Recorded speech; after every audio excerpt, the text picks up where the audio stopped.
O silêncio naquele consultório era tão profundo que parecia ter peso próprio. Não era apenas falta de som, menos era um vazio que apertava o peito, que esmagava o ar, que transformava cada segundo numa eternidade desconfortável. Eduardo e Marina estavam sentados lado a lado, mas parecia que o mundo tinha se afastado metros deles. As mãos entrelaçadas eram um único fio que os mantinham de pé. A médica, doutora Cristina, fechou devagar a pasta com os exames. Um gesto simples, mas capaz de esmagar qualquer esperança. "Eu sinto muito", ela disse, com uma voz baixa, compassiva mas devastadora. "O procedimento não funcionou. Os embriões não se implantaram." Marina piscou devagar, como se tentasse apagar as palavras que escorria para dentro dela como ácido. Não chorou, não havia mais lágrimas prontas. Havia apenas um cansaço antigo e um vazio que nenhum exame conseguia medir. Eduardo respirou fundo, tentando engolir a dor antes que ela o engolisse. "Obrigado, doutora Menos", respondeu, a voz mais firme do que seu coração permitia. "A gente precisa de um tempo." Saíram da clínica como quem atravessa um campo de ruínas depois de uma batalha perdida. O trânsito gritava bucinas, motos, pressa, mas dentro do carro havia apenas silêncio. Marina encostou a testa no vidro frio e falou quase num sopro. "Lembra de quando começamos isso? Tudo parecia tão simples." Eduardo sorriu com tristeza. "Você comprou aquele trenzinho azul e amarelo depois do primeiro exame. Disse que precisava de algo. Real." Marina soltou um riso quebrado. "E você montou o berço torto 2 semanas depois da primeira tentativa." Eduardo olhou para a avenida. "Eu queria acreditar que já estava tudo resolvido." A lembrança do berço desmontado no quarto vazio atravessou os dois. O quarto que deveria ser um lar, agora era apenas uma lembrança pintada de branco, fria, silenciosa, inacabada. Quando chegaram em casa, a quietude era tão pesada que parecia persegui-los pelos modos. O apartamento, tão planejado para uma família, agora era grande demais. Marina desapareceu no quarto. Eduardo ficou na sala escura, encarando a cidade pela janela como quem procura respostas entre faróis e buzinas.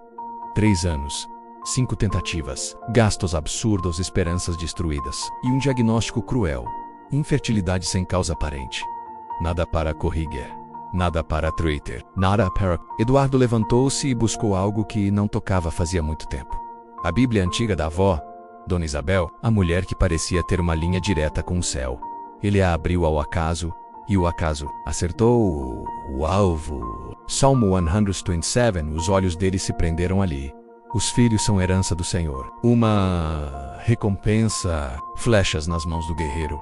Eduardo leu 3 vezes. 10, 20. Aquelas palavras tinham o peso de uma promessa e a suavidade de um abraço.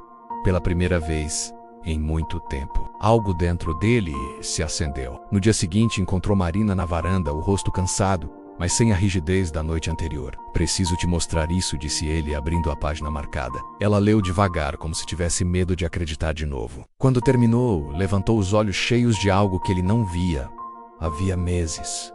Esperança misturada com paz. "Talvez menos", disse ela, com voz sussurrada, "menos tenhamos confiado só na ciência e esquecido que quem criou a vida ainda cria."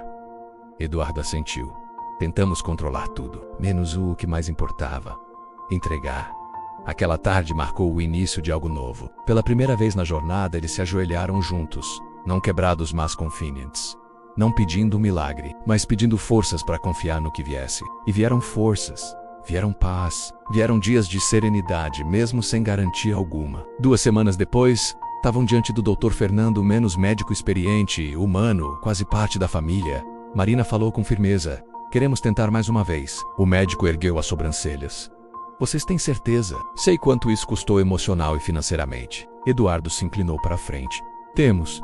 Mas desta vez, não estamos confiando só no tratamento. Deus está com a gente." O médico ficou em silêncio por alguns segundos, e então sorriu, emocionado. "Em 20 anos de profissão, aprendi que fé e ciência fazem um time poderoso.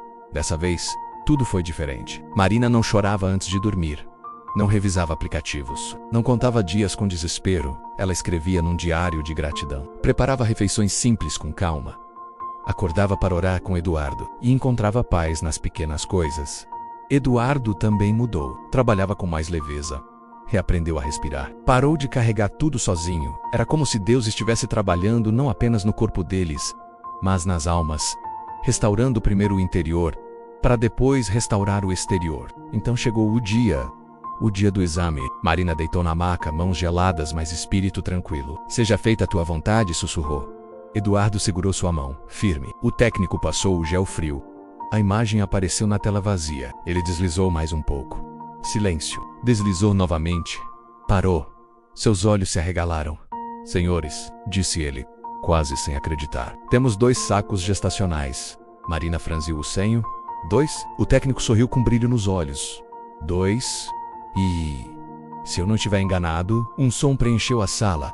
Tump-tump-tump, acelerado, intenso, forte. Depois, outro do mesmo ritmo, da mesma força. Eduardo tampou a boca.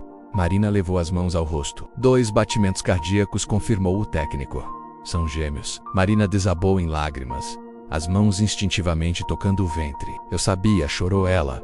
Um menino e uma menina. Eu sinto. Eduardo a abraçou com força. Deus. Você é perfeito, repetia ele, entre soluços. A partir daquele dia, a gravidez se tornou uma jornada sagrada. O enxoval não era ansiedade, era adoração. As consultas não eram medo, eram celebração. O quarto dos gêmeos não era um lembrete doloroso, era uma promessa cumprida. Eduardo montou o berço duplo com atenção quase cerimonial. Marina pintou as paredes com cores suaves, sorrindo sozinha enquanto sentia os chutes. E quando finalmente o dia do parto chegou, Marina estava serena. Lucas nasceu primeiro, forte, cabeludo, com expressão determinada. 7 minutos depois, veio Sofia pequena, delicada, luminosa. Eduardo chorava como criança quando segurou os 2. Nossa aljava está cheia, Menos sussurrou, lembrando o salmo. Marina sorriu exausta e radiante.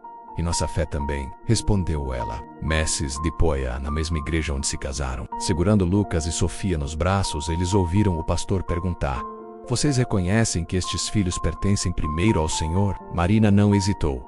Reconhecemos. Eles são herança do Senhor. Eduardo olhou para os filhos, vivos, respirando, reais, e então para Marina, e entendeu. Deus não tinha apenas dado gêmeos. Tinha dado uma história, uma fé renovada, uma vida restaurada. Às vezes Deus atrasa o sonho, porque primeiro Ele precisa preparar o coração. Às vezes Ele permite o deserto, para ensinar que a fonte não está nos médicos, nos exames, nos protocolos, mas nele. E quando finalmente o milagre vem, Ele não ocupa espaço, Ele ocupa propósito. Lucas e Sofia não eram apenas bebês. Eles eram a herança da fé, a prova viva de que o deserto nunca é o fim, é apenas a estrada onde Deus planta seus milagres mais profundos. Obrigado por chegar até aqui. Se gostou, considere se inscrever no canal.